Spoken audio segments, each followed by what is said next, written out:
So this is a bit of a passion project of mine. I've been wanting to make this video like 2 videos ago, but after that 30-minute Mass Effect video, I knew I had to chill out for a bit. I mean, come on, give me a break. I don't get paid for this or nothing. I just do this for fun. So I knew I wanted to make a Hellboy video, but I wasn't entirely sure what I was going to make it. And then I was having a conversation with a friend a couple weeks ago, and the topic of superhero movies came up. And in the conversation, I brought up Hellboy 2: The Golden Army. And he looked at me a little dumbfounded. He didn't think that Hellboy qualified as a superhero. So we started talking about it for a little bit, and I came to the conclusion that not only is Hellboy a superhero, but he's actually like the best superhero ever written. Not only him as a character, but also his comics as a whole are consistently of the highest quality I've seen in superhero comics. So not only am I making this video to kind of justify this stance, but also to educate some of you fine people out there who might not know Hellboy too well of exactly why he's so great. Another thing to clear up, if you're someone who has only watched the Hellboy movies, which I'm assuming is going to be most people who see this video, then I would say don't go into this video believing that you have proper context for the character. I really love the Hellboy movies. I still rank Hellboy 2: The Golden Army as probably my top 5 favorite superhero movies of all time. But you need to understand that Hellboy is not Hellboy. At least not the one from the comics. They are very different characters. And they're very different stories. So I'm not going to spend 20 minutes on this video doing a character analysis comparing the movie version of Hellboy to the comic version of Hellboy. But I will list off a couple of things. Their humor is very, very different. The Hellboy from the movies is very quippy. He likes to tell jokes and taunt his enemies. Kind of feels like an Iron Man or a Thor type character. His humor is very different in the comics. He's a 60-year-old man and he acts like a 60-year-old man. He's a lot more mature.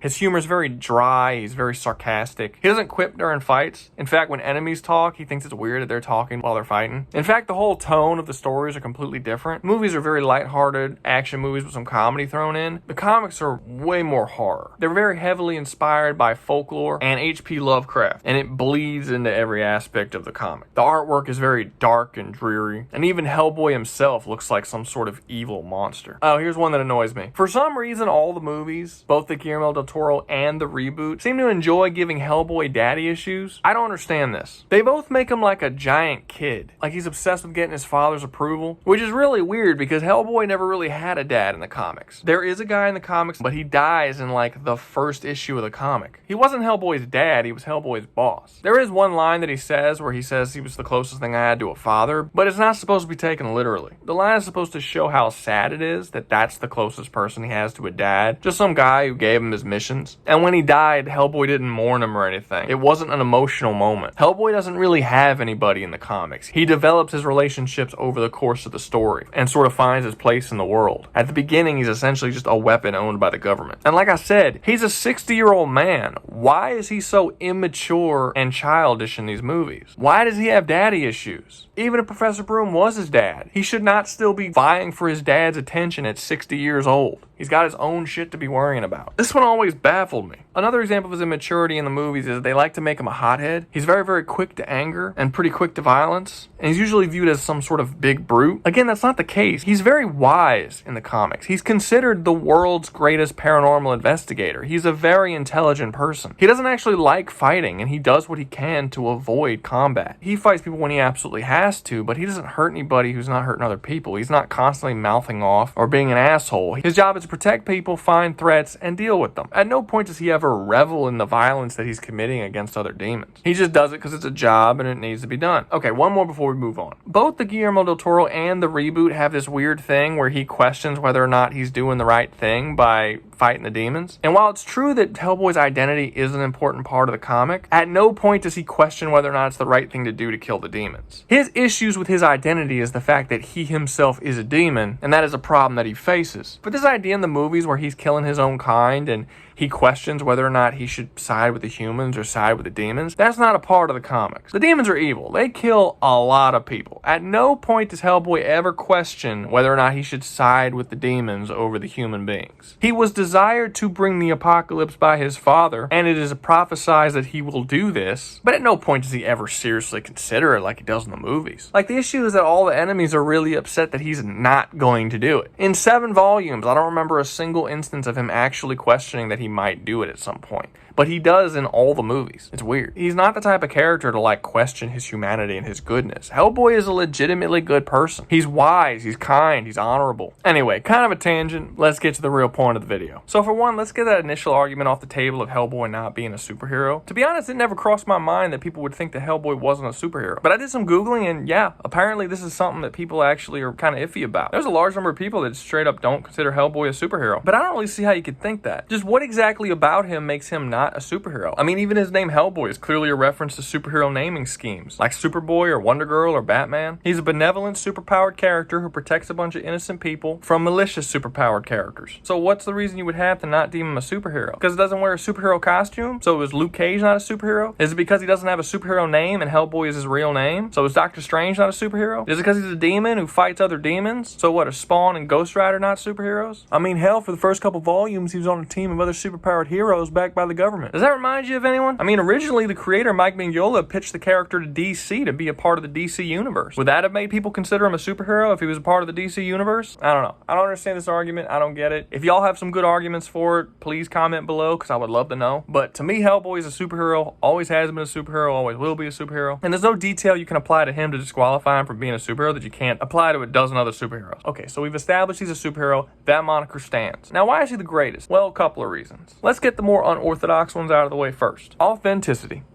I'm trying to think of a good way to put this, and authenticity kind of sounds like the best one. Everything that happens and every decision every character makes feels real and authentic to the particular character in question. Like, there's no gimmicks in these stories that are specifically done to sell comics. There's no overblown story arcs designed by committee in order to get as many people to jump on as possible, despite the fact that it's only possible if all the characters completely act out of character. And I guess the best way to put it is that none of the characters in this story feel fake. They all feel like real existing people that would exist in the real world. So let me give you a small example. Hellboy is Catholic. Now, while the story doesn't usually show him going to mass or confessing his sins, he does act in the manner that a Catholic would act. He very rarely curses, and when he does, they're pretty light swear words, despite the fact that he's in a really adult comic. He waited until marriage to have sex. He's often shown with a rosary or some other sort of religious symbol. He's very clearly a man of God, and he never acts in a manner that would make you think otherwise. Now, compare that to someone like Matt Murdock. Matt Murdock is supposed to be a devout Catholic, not a casual Catholic. His whole character is written around the idea that he suffers from some kind of Catholic guilt. This guilt defines him as a person, and he's often shown going to confession and talking to priests about all the things that he has to do while he's Daredevil. But when you look into his character, you start to realize that he's really only Catholic on a surface level. Outside of a couple of stereotypical things that everybody can recognize, he really doesn't act like a Catholic. Like, he'll go to confession for some of the things he's had to do while he's Daredevil, but you'll never see him go to confession for something like, I don't know, adultery, which he has committed hundreds, if not thousands of times over the course of comics. Matt Murdock is one of the biggest womanizers in the Marvel Universe. This is a really serious sin, and someone who is a devout Catholic would not just ignore this. In reality, if he was as devout of a Catholic as he believes he is and as the story tries to paint him as, he would consider his adultery as a very serious sin that he would have to repent for. This never happens because Marvel Comics is not interested in making a proper devout Catholic. And having Daredevil have an on and off again relationship with a sexy assassin girlfriend sells way more comics than a 30-year-old virgin. Now, this isn't important by itself because you don't need to be a super realistic Catholic to be a good character. Like, I still think that Daredevil's a good character despite his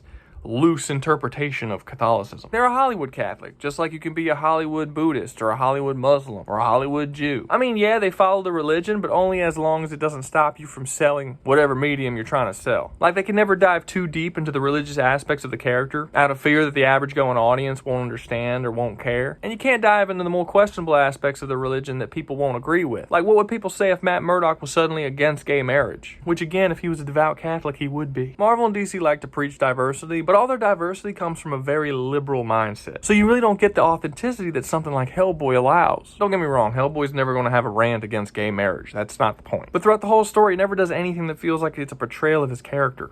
Nobody does. He's actually shown to be a legitimately good Catholic. It wasn't just window dressing because he's a devil and it's ironic. This character authenticity blends through Hellboy in a way that it doesn't in regular Marvel comics. And this is for one very good reason.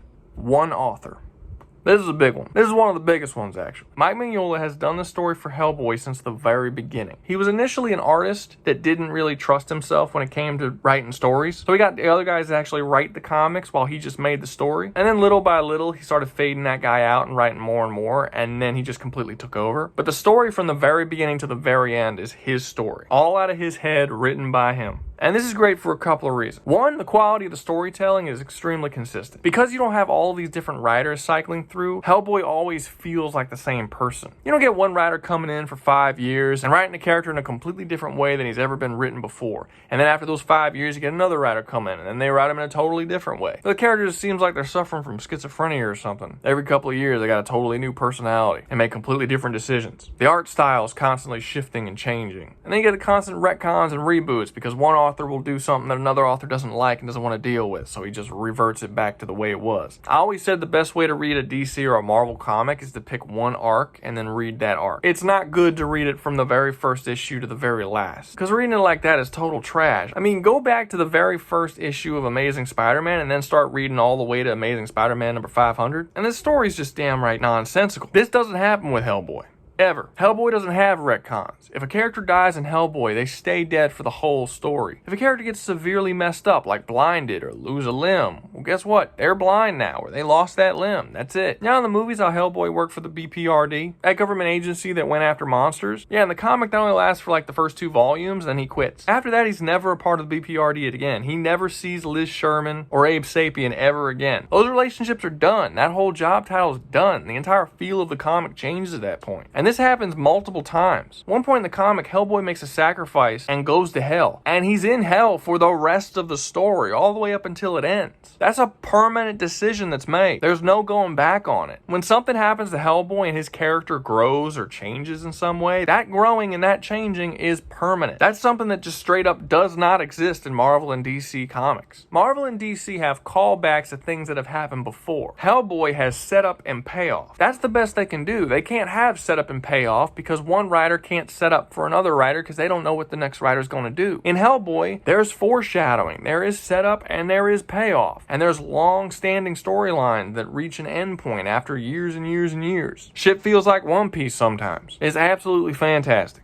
It ends. This is another really big one. Hellboy actually has an ending. Now, while they still do write Hellboy comics, they're all prequels and things that happened during the time of the story. But as far as having an endpoint goes, Hellboy has one. The full story is 7 volumes, and you get to the 7th one, and it ends. His story's over. And I'm not going to spoil it, but it plays out beautifully. It's a culmination of everything that's happened over 7 volumes. It's a bittersweet situation, because on one hand, you don't want these stories to end. You want them to just keep going and going and going and going. But the problem is that they can't, because you only have 2 choices at that point. The character will keep evolving constantly until they're completely unrecognizable, and then your whole fan base leaves because they were there for the initial character. Or you have to keep rebooting and just bringing the character back to basics every couple of years, which is really bad storytelling. Stories are meant to have endings. They have to. At least characters have to have endings. If you want to make a story about a particular character and then have something happen to that character retires and a new character takes place, you can do that. That's why JoJo can just go on forever. But characters need to have endings. And Hellboy will always be better than these other characters because he has a consistent story